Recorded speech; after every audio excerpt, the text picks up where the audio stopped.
Hello, and welcome to a brand new episode of the Comic Host of the Comic Hall. Tonight's episode, we'll be talking about all comic books. Well, not all comics that I bought that came out on January 25th, which was this past Wednesday. And are probably still going to be available probably all the way through till next Tuesday at your local comic book store's brand new this week shelf. This is the Comic Hall right here. Good amount of stuff today. Some interesting things coming up.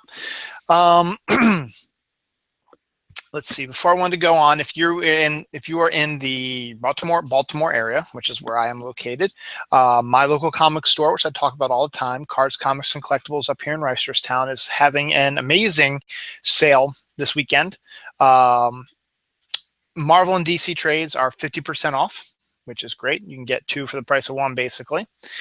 And independent trade paperbacks are a whopping 70% off, which is great because I just discovered a brand new series I'm dying to read called Sunstone, and they have volumes 3, 4, and 5, which I think I'm going to buy on Saturday or Sunday at the 70% off price. I have 1 and 2 coming in from Amazon, so it's all good. So Sunstone looks very interesting, and I highly recommend it for you guys. I haven't read it yet, but from what I looked about it, it's Stefan Sejic. And it's about BDSM, 2 females, one is submissive, one dominant, meet and have some sexual fun, but then they fall in love and it becomes a romantic comedy. And the art looks beautiful. It is not for kids. There is nudity and sex and stuff like that, but it looks really, really good and really interesting. A modern age type of romantic comedy. So if you're in the Baltimore area, come on out to Cards, Comics, and Collectibles Saturday and Sunday. 50% off Marvel and DC trades. You can get caught up on some of the stuff I'm getting ready to talk about now. And that doesn't include ones that came out this week, obviously. And 70% off of independent trade paperbacks. So without further ado, let's talk about the comics that did come out this week. Now, once again, these are just comics that I bought. And actually, there's a bunch that I didn't buy. I was trying to save on money. I didn't have a lot of money, so there were 4 that I didn't buy, which I might go back to this weekend and buy. We'll see. But for now, this is what I bought. This is what I have. This is what I'm going to talk about real quick. So without further ado, it's the end of January. Next comic book day, next new comic book day is February 1st. So that means we're going to start seeing some different stuff. And let's start with this, the final Justice League of America Rebirth. Number 1, this one is Killer Frost. It's written by Steve Orlando and Jody Houser. All right, let's see, where are you? There we go. And Mirka Andolfo is the artist. Killer Frost has joined Steve Orlando's Justice League of America, who he's written. And this is the 4th and final Rebirth. Taking a look at the characters before you see them in Justice League of America. And Killer Frost is starting to get a lot of notice in the Flash TV show. And so they want to bring her into the group. And the artwork looks really cool. And I'm wondering, I don't know who, Ivan Reyes is the artist on Justice League of America, but Mirka Andolfo has a good history now. Here's Justice League of America. They'll be coming out very shortly. Let's see, do we have a date for Justice League of America? Just says February. So Justice League of America will be coming out in February. This is the final Rebirth one. So there were 3 other ones. There was Vixen, Atom, and the Ray. So pick those up as well to get some of the characters you're interested in. Plus the artwork looks really nice in there. Next up, we have Wonder Woman number 15. This is Greg Rucka is the writer. He's actually doing a very interesting thing. I think I've mentioned this before. It's bi-weekly. The final week of the month is going to be Wonder Woman the Present, and the week in the beginning of the month is going to be a year 1-esque early career type of thing. So Greg Rucka wrote it. Liam Sharp is the artist. In this case, this is the 2nd storyline. The first storyline had Diana questioning who she is. And so we'll take a look at it. There was a book out that I wanted to get called Quest of the Amazons, or Odyssey of the Amazon, excuse me, which I still might pick up, which details the other Amazons adventures. So a very interesting series, but Wonder Woman has been a consistently good book this season. Next up, we have the final part of Batwoman Begins in Detective Comics. This is number 949. It's written by James Tynion IV and Marguerite Bennett, with art by Ben Oliver. Marguerite Bennett and James Tynion IV are going to be doing the Batwoman regular series, which is going to also be starting, I believe, in February. They're going to do a rebirth book on that one first, and then they'll do the regular series. So excited about that. Marguerite Bennett's a great author, as is James Tynion IV, and we've got Steve Epting is going to be doing the artwork, which looks amazing. There's the cover of it, so that's good. So Batwoman Begins, Detective Comics 949. It's out this week. This is an interesting book. It's always been interesting, and it's now going to be one of my consistent ones. This is a one-shot based on what's going on in Chicago right now. This is Deathstroke number 11. Basically, it's called Chicago. It's going to be looking into the massive amount of shooting deaths that occurred in Chicago last year. It's a social issues story that comics sometimes do really well. Christopher Priest, who's writing Deathstroke, is really good at doing that. And he got Dennis Cohen and Bill Sienkiewicz to do the artwork, which is outstanding.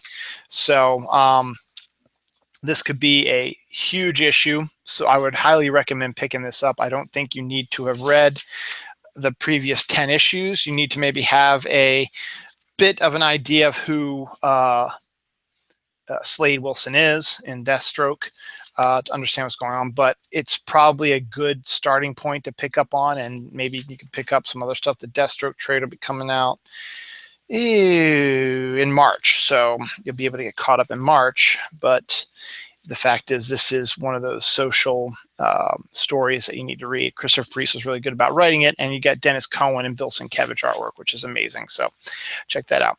Batgirl number 7, Hope Larson. Chris Wildgoose, the artist, begins a new storyline. I kind of like the artwork in here. It looks pretty good, pretty interesting, pretty different. Not your typical type of comic thing. And Batgirl's starting to grow on me a little bit, so we'll see if I decide to keep up with this one. But it's Batgirl, and Nightwing makes an appearance in there, so should be very cool. So Batgirl number 7 came out this week. Also this week we have Flash number 15, continuing the Rogues Gallery in the Rebirth year. This one we have Flash taking on Heatwave. Joshua Williamson and Carmine Di Giandomenico is the artist. And there's the Rogues Gallery. And it's another Flash Rogue battle. So gotta love those. So it's the Flash taking on the Rogues. So it's an old school style story that we're always used to. So pretty good.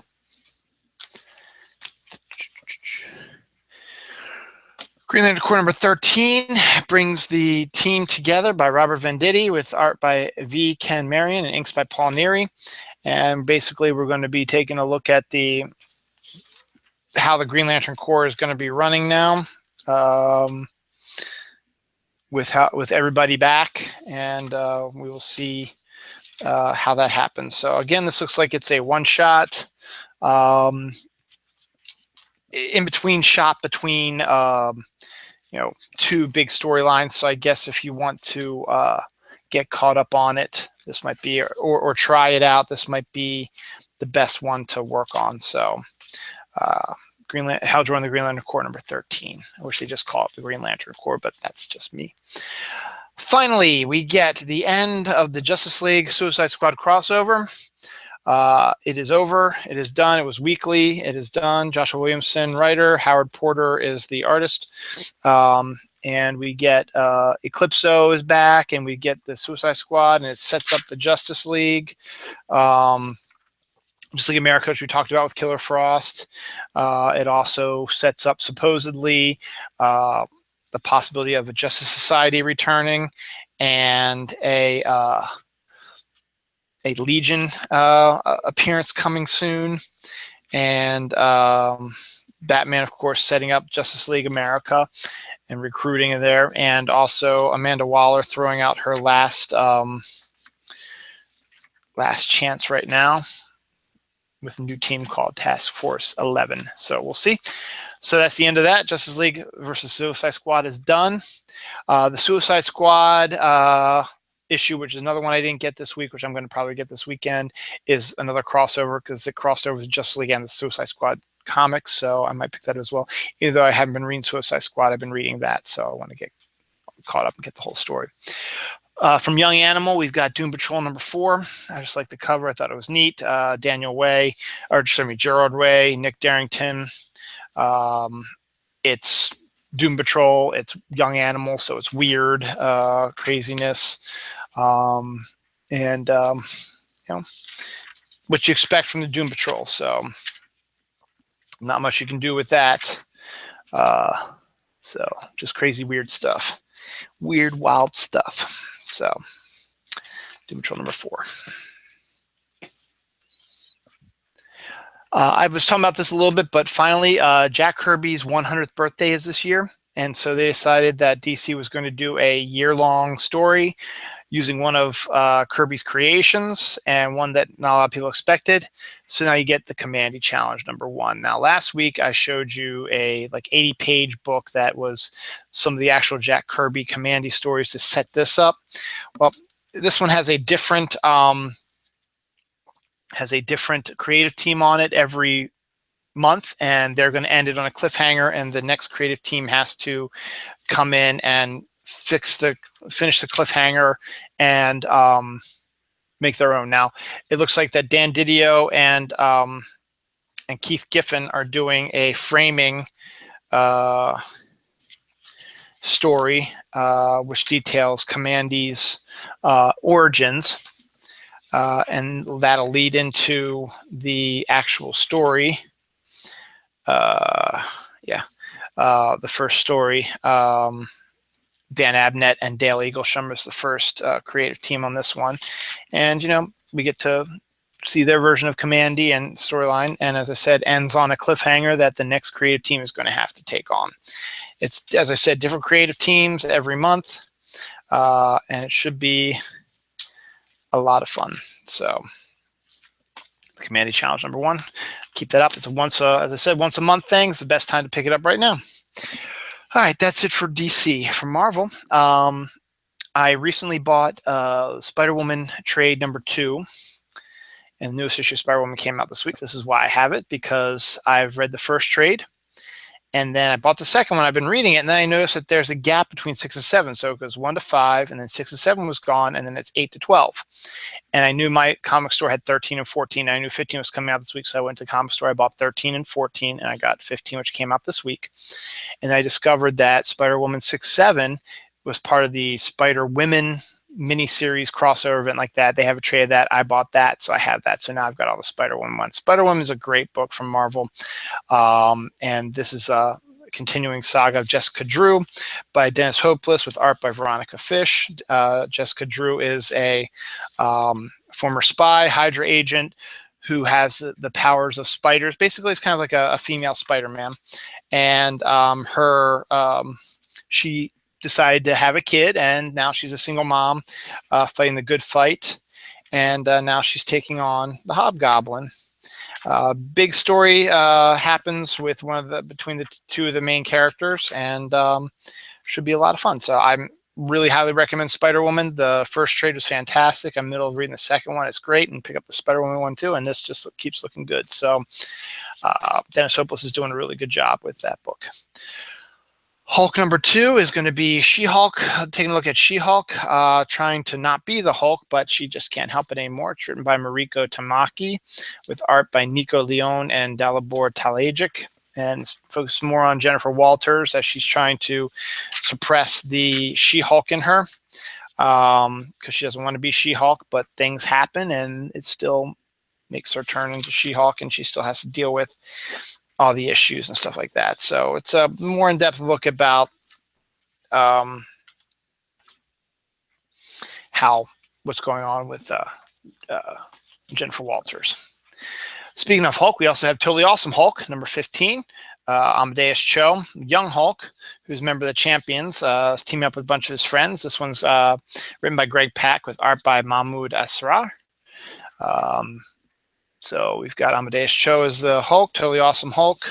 Some of his champion friends. So you got 2 Hulk books out with 2 totally different Hulk characters. So get them both because they're both really, really good. So there's that one. Black Panther number 10. What more can be said about this? This is an amazing book right now, written by Tanishi Coates with art by Chris Sprouse and Carl Story. Tanishi's been telling a really good story out of Black Panther and sort of breaking Wakanda and rebuilding it, and focusing a lot on supporting characters and a real grasp of what life is like in an African country. I think Tanishi is an African, so she knows what's going on. So Chris Sprouse is doing a fantastic job with the artwork. So Black Panther number 10 is out this week. Punisher number 8, Becky Clooney, writer. Laura Braga with Iolanda Zanfardino are the artist. We know the story. Steve Dillon passed away last year, and he was the artist of the book, but since he passed away, they have to continue the story. Obviously, we're trying to look a little bit more like John Barenthal, so people who are interested in the character from the Netflix series can take a look at the Punisher and pick him up here too. So it's violent, and Becky Cloonan is a very good writer, and is not one you would consider would be writing the Punisher, but she is, and she's doing a good job of it. And as I said, they're really hemming it to look more like John Barenthal now, because they want to get people who watch the Netflix show to get the comics as well. Last week, I showed you Monsters Unleashed, which is the new crossover during the winter for Marvel. Well, we're going to have a few little Monsters Unleashed books, and so I picked up this one, Spider-Man Deadpool .1, number 1.mu. I hate these point things, so stupid. Written by Joshua Curran with art by Ty Walker. It's Deadpool, it's Spider-Man, and it's monsters. So, can't go wrong. If you've been collecting the Spider-Man Deadpool comic, you still might want to catch this up if you're interested in the Monsters Unleashed book. This one came out. Another one that came out this week was the Avengers .1 MU. I still might pick it up. I'm on the fence about that. We'll see. But those are those. That's it from Marvel. Independence. Speaking of Marguerite Bennett, I talked about her on Detective Comics. Her book Animosity has a one-shot called The Rise, which is detailing how the animals were able to start talking. Juan Doe is the artist, and Marguerite Bennett is the writer. It's a one-shot, but we discover what's going on with the animals as we get a more in-depth story about other animals across the world and how they how the rise came and how they've taken over the world, so away from the humans. So can't go wrong with that, because Animosity is a very, very good series, and pick up The Rise if you liked it. Reborn issue 4 from Image, Mark Millar, Greg Capullo. Interesting premise. When you die, you don't go to heaven or hell. You actually go to a fantasy world that looks a heck of a lot like Lord of the Rings, and end up fighting in a battle. And that's basically what this is following the path of someone who just recently died on Earth, and how they are reunited with their loved ones who have passed on before in this Lord of the Rings-esque type of world. We don't know how they got there, why they got here, what's going on with that. And so, Capullo's doing good artwork, and it's Mark Millar, who's been doing pretty good with his stories, so can't go wrong with that. I was going to wear my Skyborn shirt, but I decided not to. But Skyborn number 3 is out this week from Boom Studios for Frank Cho, writer-artist. It's very pretty, but with Frank Cho also, it's very late too. He tends to be one of those guys that takes his time in drawing. He also is not a well-liked person recently because of some comments and things he's been saying and doing. But The only thing is he is from the area, and I like his artwork, and his writing is pretty good too. So we shall see. But Skyborn #3 is out this week, so pick that up. He might not have a regular series anymore, but he's got his winter special. Hellboy Winter Special is out this week. 3 stories. Mike Mignola, Chris Robertson wrote The Great Blizzard with art by Christopher Mitten. Mike Mignola and Chris Robertson wrote God Rest Ye Merry with art by Paul Grist. And Mike Mignola and Scott Alley wrote The Last Witch of Fairfield with art by Sebastian Fumara. So here's the Great Blizzard artwork. And here's the God Rest Ye Merry with Paul Grist artwork. And these one shots are always interesting. And The Last Witch of Fairfield, is that right there? So the specials are always really good, particularly if you're missing out, you miss your Hellboy fix. They do these type of specials a lot. So, and then you got this great cover with Hellboy and penguins. So I can't go with that. 2 more books to go, and then I'll be out of your hair. Tarzan on the Planet of the Apes, the final issue of the miniseries, #5. Again, one of these crossover comics are always really good to read. Dave Walker, Tim Seeley, Fernando Dagnino. So basically, it's what you expect. It's Tarzan on the Planet of the Apes. So yeah, really not much more you can say about that. And these crossovers are keep happening. I mean, there's been Green Lantern in Star Wars, or Star Trek. There's going to be Star Trek in Planet of the Apes. There's Aliens vs. Predator vs. Judge Dredd. Just all kinds of weird crossovers, but they're kind of cool though. And finally, being a history guy, I love this kind of stuff. And I never knew this existed, but it does. And I've gotten all the issues so far, and I read them and I've enjoyed them. This is the Comic Book History of Comics, #3. Basically, it's exactly what it is. It's the comic book history of comics, following the history of comics from what's going on. Fred Van Lent, writer, art by Ryan Dunleavy, and this covers the war, 1940s. And as I said, it's a historical pop culture thing. It's not really a comic book. It's history. It's how comic books became comic books and became the way they are now, and from their beginning phases and stuff like that. So if you're interested in comic book history, why not get the Comic Book History of Comics? They're up to issue #3 right now. On that note, I am done. Next week, we should have the beginning of February's new books should be arriving very shortly, and continuing books as well. And hopefully things will continue. So good night, everyone. Thanks for watching. And go to a comic store. As I said, if you're in the Baltimore area, please go out to Cars, Comics, Collectibles in Reisterstown. Great sale this weekend. It's the only one I know about. There's other sales going on. Check out your local comic book store. They might have some great sales going on this weekend. Most of them have sales going on the weekend. So go out there, check out any of the books that I told you about, or if you want to get caught up on some stuff, as I said, Marvel and DC trades, 50% off. And independent trades like Image, Dark Horse, you could probably pick up, any of the Hellboy books, trades for 70% off at Cars, Comics, Collectibles. I didn't even think about that. Man, I want to buy a lot of stuff. They do this every once in a while, so maybe they'll do it again later on. But right now, my focus is going to be on Sunstone. I'll let you know about that as well. So check it out. And once again, go to your search engine, Google, type in comic book locator service, or comic shop locator service, excuse me, CSLS, comic shop locator service. Put in your zip code, and it'll give you the address and location of all the comic book stores within about a 15-mile radius, I believe. You can always expand it outward if you want to, and then you can try to find where these stores are and check them out and see if they got anything you like.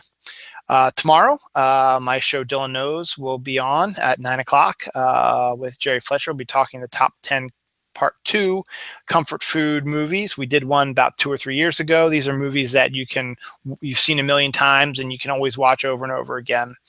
And then Sunday we'll have my first episode of Dylan Knows Have a Happy with Amy Figaro, Brienne, and possibly Bronwyn. So to everyone out there, take care of yourselves. To Steve, prayers to you, brother. Hope you get better. Go to your comic book store this weekend. It's going to be chilly. Pick up some books to read. Check out the local sales that are on. And if you're in the Baltimore area, come to Cars, Comics, Collectibles in Reisterstown. They got a killer sale going on. All right, y'all, I'm out of here. Bye.